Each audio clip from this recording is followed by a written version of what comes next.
محترف القوة الجوية غيث معروفي، وهو يتمنى فوز منتخب تونس على منتخب الشباب. هذا التصريح راح يزعل الجماهير العراقية وجماهير القوة الجوية، لكن هو من حقه بلده. نتابع ان شاء الله يا رب فوز المنتخب التونسي. بالطبع هذا بلادي والاولويه للبلدي، والحمد لله مريت شيء من البلد العراق.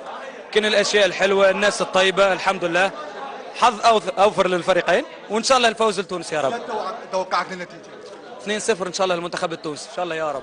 ان شاء الله اكيد على اليوم باذن الله. عندنا فريق زين، يعني فريق زين والله بصراحه.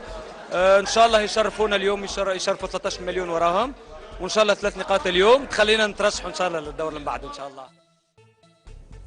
والله يا غيث علاقتك بجمهور الجوية والعراقية راح تخرب من هذا التصريح، لكن هو حق مشروع وهذا وطننا. البلد مالته للوطن مالته، هذا وفاء حقيقة. زين، بالنتيجة هي مباراة. أنا دربت بلبنان، كانت بطولة كأس آسيا، يمكن منتخب العراق هناك هم صرحت نفس التصريح. زين، إن شاء الله منتخبنا